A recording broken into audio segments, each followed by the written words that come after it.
नमस्कार, मैं हूं मृत्युंजय कुमार झा।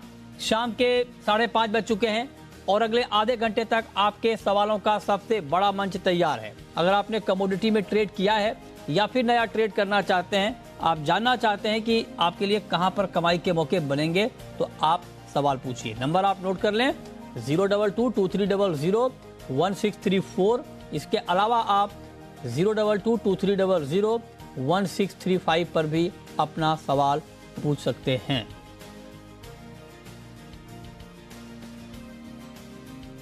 और चलिए आज हम, क्योंकि आज मार्केट में पूरा एक्शन है, पहले आपको ओवरऑल एक्शन बता दें कि गोल्ड में हुआ क्या, गोल्ड में और बाकी कमोडिटीज में हुआ क्या है। गोल्ड में बहुत तेज गिरावट। आज के कारोबार में गोल्ड 49,000 के भी नीचे लुढ़क गया। 48,951 ये गोल्ड का आज का लो है। इसके अलावा चांदी में इंट्राडे में 1,000 रुपए तक की गिरावट आई।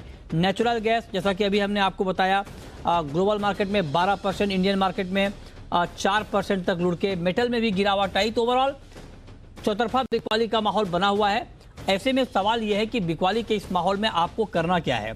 शुरुआत गोल्ड से करेंगे। गोल्ड में तेज गिरावट का माहौल है। 2 दिन में 1,200 रुपए दाम कम हो गए हैं एमसीएक्स पे। हर्षल बारोट हमारे साथ जुड़ रहे हैं मेटल फोकस के, जतिन त्रिवेदी हैं एलकेपी सिक्योरिटीज के, अजय केडिया कमोडिटी के, और Atul Ganatra cotton association of India के प्रेसिडेंट। आप सभी का बहुत बहुत स्वागत है। अजय जी, सबसे पहला सवाल आपसे ही, गोल्ड में क्या अभी और गिरावट बाकी है? क्या इस गिरावट में अभी भी शॉर्ट करके चलना चाहिए? नमस्ते प्रियंका जी। डेफिनेटली अगर हम देखें, कल का दिन काफी इंपॉर्टेंट रहा, क्योंकि हम पहले मान के चल रहे थे कि 1680 जो काफी टाइम से मार्केट ने ब्रीच नहीं किया था, ये लेवल काफी अच्छे से होल्ड करके चल रहा था। हमने देखा कि प्राइजेस ने पिछली बार भी 2 बार 3 बार टच किया और वहां से रिवर्ट किया, बट जैसे कल 1680 का लेवल तोड़ा, हमने कैस्केडिंग इफेक्ट आते हुए देखा और प्राइजेस 1660 का लेवल तोड़ टच कर गया ऑलमोस्ट, जिस ढंग से इंटरेस्ट रेट हाइक अगले हफ्ते होना है 0.75 का, बट उसके विपरीत डॉलर इंडेक्स काफी स्टेबल है। तो बिल्कुल टेक्निकल पॉइंट ऑफ व्यू से थोड़ा बहुत और हम बोल सकते हैं कि 1645 1650 का लेवल दिखा दे, बट थोड़े सस्टेनेबल इसलिए नहीं लगते क्योंकि इंटरेस्ट रेट हाइक जो होने वाला है अगले हफ्ते, वो मार्केट डिस्काउंट करके चल रहा है। तो डेफिनेटली टेक्निकल पॉइंट पे जब तक ये वापस 1680 1700 के ऊपर नहीं निकलता है, 1650 तक का लेवल इंटरनेशनल में, जबकि डोमेस्टिक मार्केट पे 48,800 का एक स्ट्रॉन्ग सपोर्ट निकल कर आना चाहिए। ठीक है, ये राय आपकी हो गई। गोल्ड पे 132 रुपए नीचे इस वक्त 49,180 का लेवल है। हमारे साथ हर्षल बारोट भी हैं। हर्षल जी, आप बताइए, क्या लगता है आपको, जो इंटरेस्ट रेट का एक फियर है मार्केट में, क्या वो पूरी तरह से डिस्काउंट हुआ है या अभी कुछ और बाकी है? देखिए मृत्युंजय, जैसे कि अजय जी ने भी बताया कि आई थिंक ये मीटिंग की जो रेट हाइक है वो तो बहुत हद तक फैक्टर्ड इन है ऑलरेडी, बट आई थिंक एक जो मार्केट में आई थिंक जो रीसेंट पैनिक इसलिए भी देखने मिला है कि एक ब्रॉड एक्सपेक्टेशन थी कि शायद इन्फ्लेशन कूल ऑफ हो रहा है अगस्त की प्रीवियस इन्फ्लेशन डेटा के बाद, लेकिन रिसेंटली जो इन्फ्लेशन डेटा आया उससे फिर से मार्केट में शायद ये फेयर आ गया है कि इन्फ्लेशन अभी तक फर्मली कंट्रोल में नहीं है, इसलिए फेड को शायद ज्यादा और एग्रेसिवली रेट हाइक करने पड़ेंगे। तो एक पॉइंट पे जब मार्केट ये सोच रहा था कि शायद इंटरेस्ट रेट 3.5% पे पीक हो जाएंगे, अब वही एक्सपेक्टेशन 4.5% फेड फंड रेट की है by middle of next year. तो आई थिंक ये एक्सपेक्टेशन जैसे जैसे चेंज होंगी, गोल्ड मार्केट में रिएक्शन उस हिसाब से आते रहेगा। तो I think for now definitely की लेवल टूटा है टेक्निकली भी। तो आई थिंक कुछ आई थिंक कुछ दिनों के लिए इसको ऑब्जर्व करना चाहिए कि अगर ये लेवल ये सस्टेनेबली इसके नीचे गोल्ड ट्रेड करता है कि नहीं। अगर करता है तो I think by the end of this year $1,600 के लेवल भी आ जाए तो सरप्राइजिंग नहीं होगा। ओके, अच्छा, ओहो, आप कह रहे हैं कि $1,600 भी अगर गोल्ड आ जाए तो सरप्राइज नहीं होना चाहिए। तो आप जरा ये बताइए कि अगर मान लीजिए, क्योंकि अभी दो तरह की बात हो रही है, हालांकि मोस्टली लोग ये कह रहे हैं कि 75 बेसिस पॉइंट ही दरें बढ़ेंगी, लेकिन कुछ रिपोर्ट्स ऐसी भी आई हैं कि 100 बेसिस पॉइंट भी दरें बढ़ सकती हैं। हालांकि ऐसा मानने वाले कम लोग हैं। अगर बाय चांस 100 बेसिस पॉइंट बढ़ जाए तब क्या होगा? आई थिंक मृत्युंजय, देखिए इसमें इसको दो तरीके से इंटरप्रेट कर सकते हैं। एक तो था कि इन्फ्लेशन डेटा यूएस का है, उसके पहले एक एक्सपेक्टेशन थी कि शायद 75 बेसिस पॉइंट सितंबर में हाइक होगा, 50 बेसिस पॉइंट नवंबर में होगा और शायद 25 बेसिस पॉइंट दिसंबर में होगा। लेकिन ये इन्फ्लेशन डेटा के बाद नवंबर की भी एक्सपेक्टेशन 75 बेसिस पॉइंट की हो चुकी है। तो मुझे नहीं लगता है कि 100 बेसिस पॉइंट हाइक इस मीटिंग में होगा। But definitely 75 basis point hike जो है वो नेक्स्ट मीटिंग में भी हो सकता है, तो आई थिंक वो ज्यादा क्रूशियल था मार्केट के लिए। तो वही अभी हमें देखना है कि अगर आगे जाते हुए अगर ये लगता है कि दिसंबर में भी शायद 75 बेसिस पॉइंट की हाइक अगर हो सकती है, अगर वो ऐसी संभावनाएं बनती है, तो डेफिनेटली गोल्ड में ये सेलिंग जो है वो एक्सेलरेट हो सकती है। ठीक है जतिन जी, आपको क्या लगता है गोल्ड को इस भाव पर बेचना चाहिए? आप भी मानते हैं इस बात को? ब्रॉडली अगर ट्रेंड देखें तो मित्री जी यस डेफिनेटली वीकनेस का जो है वो कंटिन्यू रहना चाहिए। जिस हिसाब से मार्केट का कंडीशन है, डॉलर की जो स्ट्रेंथ है वो बहुत ज़्यादा हावी हो रही है गोल्ड के रैलीज के ऊपर। डे ट्रेडिंग के पर्पज से एक बाउंस मैं एक्सपेक्ट कर रहा हूँ पहले, सो इंट्राडे ट्रेडर्स को वेट करना चाहिए कि शॉर्टिंग की अपॉर्चुनिटीज जो फिलहाल अभी नहीं लग रही मुझे लग रहा है यहाँ से रिबाउंड जो है वो थोड़ा बहुत आ सकता है गोल्ड प्राइसेस के अंदर। लेकिन छोटा सा रिबाउंड रहेगा, 150-200-250 पॉइंट का ही रिबाउंड देख रहा हूँ मैं, उससे ज़्यादा नहीं देख रहा हूँ। सो एक शॉर्ट रैली आ जाती है, उसके बाद जिनको सिर्फ सेल ही करना है तो हायर लेवल पे सेल करने की एडवाइस रहेगी मेरी, क्योंकि 1670 एक स्ट्रॉन्ग रेजिस्टेंस पॉइंट बना हुआ रहेगा आगे चलते हुए गोल्ड के लिए ब्रॉडली। और एमसीएक्स पर भी 49,500 जो है वो एक स्ट्रॉन्ग रेजिस्टेंस पॉइंट बना हुआ रहेगा। और नीचे में 48,800 48,500 ये जो लेवल्स है टेस्ट करने के लिए जरूर जा सकता है। सो ब्रॉडली एक व्यू है कंसेंसस कि सेल ऑन राइज। इंट्राडे के लिए एक बाउंस एक्सपेक्ट कर रहा हूँ मैं, तो यहाँ पर अपॉर्चुनिटी जो है फिलहाल डे ट्रेडर्स के लिए करंट मार्केट प्राइस है बाइंग की तरफ थोड़ी ज्यादा बन रही है। ओके, ओहो आप कह रहे हैं खरीदें, टारगेट 49,350। अजय जी क्या करें आप बताएं, बीच का रास्ता क्या होगा? बीच के रास्ते में 2-3 तरीके हैं, हम ऑप्शन के जरिए भी इसमें एंटर कर सकते हैं, बट डेफिनेटली क्योंकि कल की जो इरोशन के बाद टेक्निकली मार्केट ने डिटोरेट किए लेवल जरूर, बट जिस ढंग से मॉर्निंग से अभी तक अगर हम देखें तो लगभग आज के लो से काफी अच्छी रिकवरी भी आई है। तो आई थिंक ऐसे टाइम पे ऑप्शन का यूज करके हम ट्रेड कर सकते हैं। जो सेफर साइड है गोल्ड मिनी में 49,000 का आप पुट ले लीजिए बिल्कुल इंट्राडे में, बिकॉज मेरा व्यू है कि अगले हफ्ते जब फेड का इंटरेस्ट रेट हाइक होता है 0.75 का, इससे पहले की 2 मीट में भी हमने देखा जब भी ऐसा रेट हाइक होता है इमीडिएटली गोल्ड में एक पॉजिटिव रिएक्शन आता है। तो 49,000 का पुट लेके चल सकते हैं 350 में, जो आप साइड में 550-600 तक का लेवल दिखा सकता है। ओके ठीक है, तो दोनों तरह के रास्ते आपके पास हैं, ऑप्शन के जरिए भी आप गोल्ड में एंट्री ले सकते हैं। लेकिन हर्षल एक सवाल मेरा आपसे और होगा, चूंकि इंटरेस्ट रेट को लेकर ही मार्केट अभी रिएक्ट कर रहा है, लेकिन दूसरी तरफ महंगाई कम नहीं हो रही है। आप देखिए कि तमाम कवायद के बावजूद महंगाई उस रफ्तार से नहीं घट रही है जिस रफ्तार से उम्मीद लगाई जा रही थी, और यही वजह है कि इंटरेस्ट रेट ज़्यादा एग्रेसिव तरीके से बढ़ाने की बात हो रही है। तो क्या महंगाई का ऊपर रहना ये गोल्ड के लिए थोड़ा भी पॉजिटिव नहीं होगा? बेशक अभी नहीं, अगले कुछ दिनों में या फिर शॉर्ट टू मीडियम टर्म में महंगाई के खिलाफ जो गोल्ड की डिमांड होती है वो नहीं रहेगी। आई थिंक मृत्युंजय, ये जो एक थियरी है कि इन्फ्लेशन गोल्ड को सपोर्ट करता है बहुत पुरानी है, बट आई थिंक उसको इस कॉन्टेक्स्ट में देखना चाहिए कि जब ये महंगाई होती है तब मॉनेटरी पॉलिसीज कैसे बिहेव करती है। तो हिस्टोरिकली जब एक स्टैगफ्लेशन का माहौल जब बना था कि जब महंगाई बढ़ रही थी लेकिन इंटरेस्ट रेट हाइक नहीं हो पा रहे थे क्योंकि इकोनॉमी ऑलरेडी रिसेशन में थी जैसे 70s में, तो आई थिंक तब गोल्ड ने बहुत ज्यादा आउट परफॉर्म किया था। तो I think in isolation I think महंगाई गोल्ड को वैसे सपोर्ट नहीं करती है। तो अभी का जो माहौल है कि यूएस इकोनॉमी पर्टिकुलरली अभी भी अगर आप डेटा देखें तो इतना ज्यादा खराब डेटा यूएस से नहीं ओके सर, तो आई थिंक उस हिसाब से अभी वो महंगाई नहीं सपोर्ट करेगी। ठीक है, आप कह रहे हैं कि अभी महंगाई सपोर्ट नहीं करेगी, बात ठीक भी है, क्योंकि जो इंटरेस्ट रेट वाला मामला है वो ज्यादा अभी हावी है मार्केट के ऊपर। बहुत शुक्रिया हर्षल आपका हमारे साथ जुड़ने के लिए। चांदी पर बताइए फटाफट जतिन जी, आज क्या किया जाए? मैं दोनों ही गोल्ड और सिल्वर दोनों की तरफ बाउंस एक्सपेक्ट कर रहा हूँ मित्र जी। जिस हिसाब से मार्केट ने एक sell off strong sell off दिखाया पिछले 2 दिनों में, एक्सपेक्ट करना चाहिए कि थोड़ा रिकवरी जो है वो आना चाहिए, फिर उसके बाद सेलिंग जरूर आ सकती है। करंट मार्केट प्राइस के आसपास से लेके 200 पॉइंट नीचे ये जो रेंज है उसके रेंज में बाइंग करने की सलाह रहेगी। 55,500 से लेके 55,800 मेरे लिए एक सपोर्टिव जोन है, यहाँ पर बाय करके चल सकते हैं इस बीच की रेंज में। ठीक है, स्टॉप लॉस जो है वो स्ट्रिक्टली फॉलो करना है 55,300 का, और हायर साइड में 56,400 56,500 के पास स्ट्रॉन्ग रेजिस्टेंस पॉइंट है, तो वहाँ पे उसके आने के पहले ही निकल जाना है, क्योंकि वहाँ से फिर से एक बार सेलिंग जो है वो हावी होती हुई दिखने मिल सकती है। फाइन, तो ये रहा आपकी चांदी पर। अब आते हैं नेचुरल गैस पे। नेचुरल गैस में अजय जी आज बहुत उठापटक हमने देखी है। यूके में 12% दाम गिरे, इंडियन मार्केट में भी 4 से 5% दाम गिरे थे, अब 2.5% के आसपास की गिरावट रह गई है। एनजी में क्या करें सर इस वक्त? देखिए एनडी में 2 दिन पहले हमने जो रेलवे स्ट्राइक की न्यूज आई थी उसकी वजह से प्राइजेस में 9% की तेजी थी और 700 का लेवल पार कर गया था। कल हमने ये देखा कि वो जो स्ट्राइक थी वो निकल चुकी है, डील हो चुकी है, जिसके बाद ये करेक्शन है। तो टाइमिंग मुझे लगता है आज फ्राइडे भी है, प्रेशर कंटिन्यू रहेगा।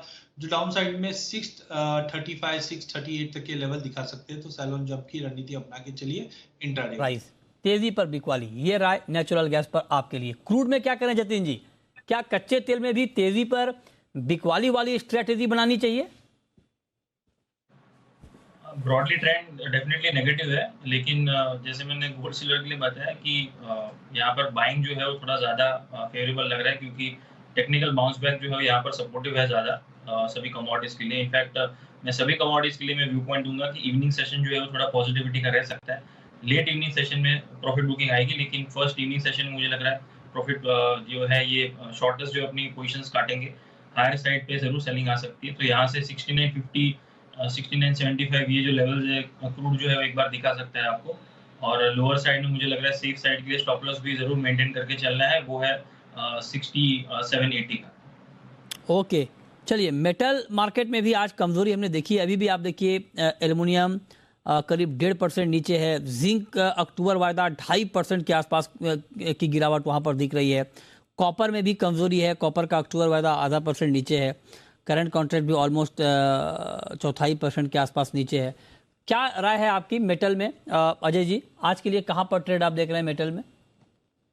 देखिए टेक्निकल पॉइंट ऑफ व्यू से अगर हम देखें तो डेफिनेटली प्रेशर बनेगा, बट जिस ढंग से पिछले 3-4 दिनों में वॉल्टिलिटी बढ़ते हुए देखी है तो आई थिंक थोड़ा सा ट्रेड अवॉइड करके चलना चाहिए। क्योंकि कॉपर जैसी कमोडिटी में हम देख रहे हैं कि बिल्कुल इंट्राडे में 7-8 रुपए का एक एडवर्ब मूव बन रहा है। आज मॉर्निंग में भी हमने देखा एक अच्छा खासा फॉल आया और रिकवरी वापस अच्छे से दिखा रहा है। तो वॉल्टिलिटी ज्यादा रहेगी, बेटर है कि आज वेट कीजिए, बट ट्रेंड आज शाम तक का एक नेगेटिव ही दिख रहा है अभी भी। ओके, ये राय आपकी हो गई एमसीएक्स पर कॉपर अक्टूबर वायदा में, और यहाँ पर करीब करीब 0.25% के आसपास की गिरावट दिख रही है। 648 के नीचे है भाव।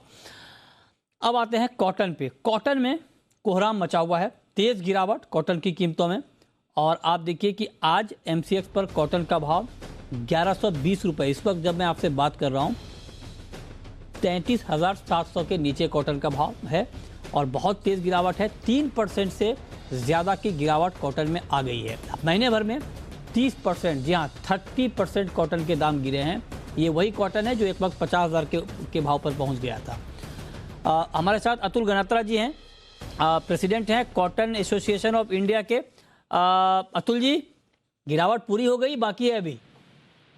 गुड इवनिंग जी मृत्युंजय जी। देखिए, मैं आप जब भी 2 महीने पहले इंटरव्यू लेते थे तभी मैं आपको बोल रहा था कि ये जो कॉटन का भाव 50,000 रुपये के ऊपर एमसीएक्स हो गया, ये भाव बहुत गलत है और ये भाव टिक नहीं सकते, क्योंकि इतने बड़े भाव इतने बढ़ गए कि आज इंडिया में 50% इंडस्ट्री बंद हो गई है, क्योंकि ये भाव में कॉटन लेके बहुत लॉस हो रहा है मिलों को।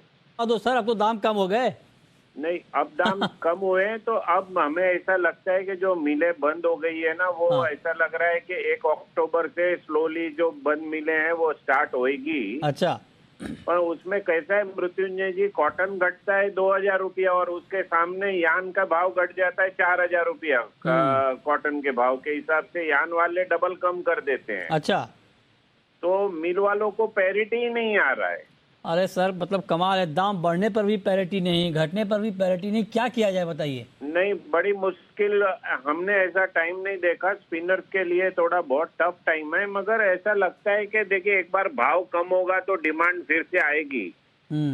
ऐसा हमें लगता है कि जैसे जैसे भाव कम होते जाएंगे, स्पिनिंग मिलें चालू होती जाएगी और डिमांड बढ़ेगी। तो अभी आपको यहाँ से और भाव नीचे आता हुआ दिख रहा है क्या कॉटन का? नहीं, ऐसा है कि मैंने 2 दिन पहले भी कहीं पे बोला था कि आज भी जो हमारे रेट है ना, वो ये देखिए एमसीएक्स की कोई तुलना करना ही बड़ा मुश्किल है, क्योंकि एमसीएक्स जब भाव बढ़े थे तो भी सबने हाय तौबा मचा दी थी कि एक्सचेंज बंद करो, इसने भाव बहुत बढ़ा दिए। अच्छा, और आज वो भाव घटाने में भी एमसीएक्स ही आगे बढ़ रहा है, ऐसा दिख रहा है। क्योंकि आज भी जो फिजिकल कॉटन है ना, आज हम डिलीवरी लेना चाहे 29 mm की, तो रेडी में माल के भाव है 80,000 रुपये से लेके 82,000 के भाव है। और ये MCX अभी आगे का ही 10,000 रुपया कम करके दिखा रहा है। 70,000 रुपीज का भाव होता है। अभी जो भाव चल रहे हैं 33,600 700, तो वो 70,000 रुपीज के भाव बता रहे हैं। अच्छा हाँ, और हाजिर में भाव है 80,000 से 82,000। तो मिलों को कोई रुई 70,000 में नहीं मिलता। आज कोई मिल को कॉटन लेना हुए रेडी में 29 mm का। अच्छा, एक बात आखिरी सवाल करना तला जी, संक्षेप में थोड़ा सा। चलिए, ये तो कहानी चलती रहेगी, ऊपर नीचे इंडस्ट्री की अपनी मुश्किलें हैं। जी। कॉटन का कपड़ा मैं खरीदने जाऊंगा तो सस्ता मिलेगा? अब नहीं मिलेगा। क्या बात कर रहे हैं सर? क्योंकि क्या है, देखिए जो पूरी इंडस्ट्री है ना, जिससे किसी को पड़तर नहीं है, तो कोई कुछ बेच ही नहीं सकता है। ना तो कपड़ा बिक रहा है, ना यान बिक रहा है, ना कॉटन बिक रहा है। डिमांड बिल्कुल नहीं है मृत्युंजय जी, किसी चीज में डिमांड नहीं है। और एक्सपोर्ट में मैं बताऊं आपको कि 70% हमारा एक्सपोर्ट कम हो गया। अगर आप देखिए लास्ट अगस्त 2021 और 2022 अगस्त देखेंगे, तो 70% डिमांड कॉटन यान और कपड़े की कम हो गई है। ओके, ठीक है जी। अब शुरू करते हैं सवाल जवाब। पहला सवाल है लाला जी का, हमारे साथ जुड़ रहे हैं यूपी से। पूछिए सर। मेन्थाइल का आउटलुक जानना चाहते हैं। बाजार बहुत नीचे आ गया है, आगे क्या लग रहा है? बताइए अजय जी, मेंथा का आउटलुक क्या देख रहे हैं आप? देखिए, मेंथा में हमने देखा अगस्त तक अराइवल प्रेशर की वजह से मार्केट में ड्रॉप था, बट थोड़ी बहुत रिकवरी जरूर आई। बट प्राइजेस 1000 के ऊपर नहीं जा पा रहा है, क्योंकि फिजिकल मार्केट में डिमांड इस वक्त काफी कम है। बट उम्मीद है विंटर अच्छी रहेगी, डिमांड बढ़ेगी। रेंज हम लोग 960 से 1000 का देख रहे हैं। ओके, चलिए अगला सवाल है यमा जी का, बुल्ढाना से हमारे साथ जुड़ रहे हैं। पूछिए यमा जी। सर, हम एक किसान है, ये साल दिसंबर जनवरी में सोयाबीन क्या रेट रहेंगे? दिसंबर जनवरी में सोयाबीन आप ट्रैक करते हैं जतिन जी? सोयाबीन नहीं मिलती जी, अजय जी को। अच्छा, अजय जी तो हमारे एग्री के मास्टर हैं, अलग अलग बेल्ट में जाके खुद सर्वे भी कराते हैं। अजय जी बताइए, सोयाबीन में क्या देखा अभी तक आपने, क्या लगता है आपको प्राइस? देखिए, अगर सोयाबीन की बात करें तो टाइमिंग मुझे लगता है क्रॉप साइज अच्छी है, जिसकी वजह से प्राइजेस में कंटिन्यू प्रेशर बन रहा है। तो हो सकता है थोड़ा बहुत हम सामने मस्टर्ड की सोइंग है तो थोड़ा बहुत प्राइजेस को सपोर्ट मिले, बट अपसाइड काफी लिमिटेड लग रहा है। ओवरऑल प्रेशर कंटिन्यू रहेगा। ओके, नेक्स्ट कॉलर संकेत मोदी हैं, हमारे साथ जुड़ रहे हैं सूरत से। पूछिए संकेत जी। हेलो जी, पूछें सर। मेरा सवाल है सर, मैंने सिल्वर मिनी बाय किया है 59,900 पे। अच्छा, किस भाव पर बाय किया आपने? किस भाव पर बाय किया आपने? 59,900। 59,900। ओके, जतिन जी क्या करना चाहिए इनको अभी सिल्वर मिनी में? अगर व्यू पॉइंट एक लंबे समय के व्यू पॉइंट के हिसाब से अगर लिया है तो बढ़िया रह सकते हैं, या तो पोजीशन अगर अटक गई है तो एग्जिट कर लेना चाहिए। मतलब अभी फिलहाल ये रेट पे नहीं कहूंगा, जब भी एक बाउंस मिलता है 500-1000 पॉइंट का, तो वहां पे एग्जिट कर लेना चाहिए, क्योंकि ब्रॉडली थोड़ा वीकनेस जो है वो और कंटिन्यूड रह सकता है। लेकिन अगर लंबे समय के लिए लिया है तो बने रहें लोअर लेवल्स पे 54,000, 54,500 ये जो लेवल्स आएंगे वहां पर फिर से एवरेज करें। और दिसंबर तक मुझे लग रहा है कि अच्छे खासे भाव जो है वो देखने मिल सकते हैं, लेकिन सिर्फ अगर व्यू पॉइंट उतना है तो 3-4 महीनों में। ठीक है, नेक्स्ट कॉलर नीलेश हैं, आप हमारे साथ जुड़ रहे हैं। पूछिए नीलेश जी। सर, क्रूड ऑयल पे अभी के रेट से क्या करना चाहिए? क्रूड ऑयल में अभी के रेट से क्या करना चाहिए बताइए जतिन जी, क्या करना चाहिए? क्रूड ऑयल पे बाइंग की सलाह रहेगी। जिस तरह से मार्केट जो बिहेव कर रहा है और वॉलेटिलिटी भी ज़्यादा है, तो स्टॉप लॉस के बिना ना करें। रिस्की ट्रेड है ये क्रूड ऑयल का मार्केट जो है वो, लेकिन क्योंकि सेलिंग जो है वो बहुत अब्जॉर्ब कर चुका है प्राइसेस, और टेक्निकली मुझे एक बाउंस दिख रहा है उसके अंदर 67-70 के स्टॉप लॉस से बाइंग करने की सलाह दूंगा मैं। हायर लेवल्स पर 6950 का टारगेट रखें, स्ट्रिक्टली स्टॉप लॉस के साथ ट्रेड करें प्लीज, क्योंकि वोलेटाइल बहुत ज़्यादा है क्रूड ऑयल। अच्छा, मेटल के दो काउंटर जिस पर मैं आपसे जानना चाह रहा हूँ, क्योंकि आप देखिए कि मेटल में भी जो आज कमजोरी दिखी है, अभी मैं देख रहा हूँ कि जिंक में गिरावट ज़्यादा है, करीब ऑलमोस्ट 2.5% के आसपास की गिरावट है जिंक अक्टूबर कॉन्ट्रैक्ट में। क्या जिंक अभी और गिरेगा? क्या करना चाहिए जिंक में? बेस मेटल्स में देखिए मिलते हैं कि ओवरऑल सभी कमोडिटीज के कंपैरिजन मैंने जैसे बताया कि मैं आज इवनिंग सेशन में सब में एक बाउंस एक्सपेक्ट कर रहा हूँ। बेस मेटल में भी एक बाउंस जो है वो रहना चाहिए। ब्रॉडली ट्रेंड जो नेगेटिव है डे ट्रेडर्स के लिए अपॉर्चुनिटी है क्योंकि ओवरसोल्ड है काफी मार्केट। जिंक जो है वो काफी हद तक 2 दिनों से अच्छी खासी जो गिरावट है वो दिखा चुका है। मुझे लग रहा है यहाँ पर एक 280-282 के लेवल्स जो है वो टेस्ट करने आ सकता है इवनिंग सेशन में। और अभी फिलहाल जो है बॉटम जो है वो दोपहर के टाइम में उसने बनाया है और वहां से रिकवरी शुरू है। तो यहाँ पर मैं एक्सपेक्ट कर रहा हूँ कि और 1 से 1.5% की बढ़त जो है वो देखने मिल सकती है। ओके, ठीक है, ये राय आपकी हो गई जिंक के ऊपर कि इसमें अभी आपको करना। अच्छा, लेड में कोई ट्रेड है क्या अभी आपके पास जतिन जी? क्योंकि आप देखिए 177 के आसपास ट्रेड हो रहा है, 1% के आसपास की नरमी है। कोई ट्रेड इस वक्त लेड में आपके पास?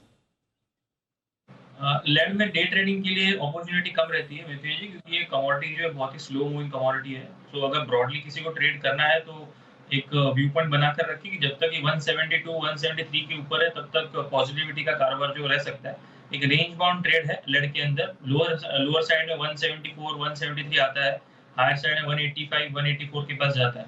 तो 183-185 के टारगेट्स के लिए ब्रॉडली 15 से 20 दिनों के हिसाब से रेंज के हिसाब से बाय करके चल सकते हैं। अगला सवाल है प्रवीण का, हिसार से हैं हमारे साथ। पूछिए प्रवीण जी। नमस्कार सर। नमस्कार, पूछिए सर। ये 5 महीने पहले जब सिल्वर 65,000 थी, केडिया जी ने 85,000 के टारगेट दिए थे, और अब 10 दिन पहले भी आपने पोल कराया तब भी ये 85,000 के टारगेट दे रहे हैं 1 साल के लिए। तो इनके 1 साल की डेट पूछ लीजिए। 1 साल ही रह जाएगा। 1 साल की डेट तो सर 1 साल ही होगी ना। अभी मान लीजिए वो 5 महीने पहले भी सर 1 साल था। नहीं, मतलब अभी चूंकि हमने एक पोल किया था और पोल में उन्होंने कहा था कि फाइनली साल के आखिर तक 85 जाएगा। बीच में ऊपर नीचे हो सकता है जो अभी हो रहा है। लेकिन अब चूंकि केडिया जी अभी है नहीं हमारे साथ, उनकी तबीयत थोड़ी गड़बड़ हो गई, चले गए हैं वो। अगली बार जब केडिया जी जुड़ेंगे हमारे साथ तो उनसे हम पूछेंगे। लेकिन हाँ, मतलब अभी मार्केट ऊपर नीचे हो रहा है। अब क्या 1 साल का टारगेट उन्होंने रिवाइज किया है या वो 85 पर बने हुए, ये उनसे ज़रूर हम पूछेंगे। चलिए, बहुत शुक्रिया जतिन जी आपका जुड़ने के लिए, बताने के लिए और सवालों के जवाब देने के लिए। लेकिन आपको याद दिला दें कि जी बिजनेस और MCX IPF आपके लिए लेकर आ रहा है कमोडिटी गुरुकुल। और इस गुरुकुल में हम बात करेंगे बुलियन मार्केट के ग्रोथ की, ऑप्शंस के जरिए कैसे हेजिंग कर सकते हैं, हेजिंग कितना बड़ा मार्केट है बुलियन में। और इस कार्यक्रम का हिस्सा बनने के लिए आप SMS कर सकते हैं। अपना नाम लिखिए, पहले ZB लिखिए, स्पेस दीजिए, अपना नाम लिखिए, स्पेस देकर शहर का नाम लिखकर 57575 पर भेज दीजिए। विदा लेने का है वक्त। कुणाल जी, राकेश जी, सुमित जी और किरण जी, मुदित जी, शरद जी और मौन रहने वाली सिमी जी, हमेशा मौन रहने वाली सिमी जी, आप सबका बहुत बहुत धन्यवाद आज हमारा साथ देने के लिए। सोमवार सुबह आप सबसे फिर से मुलाकात होगी। Have a nice weekend, enjoy कीजिए, मुस्कुराते रहिए। मुझे और दीप को इजाज़त दीजिए।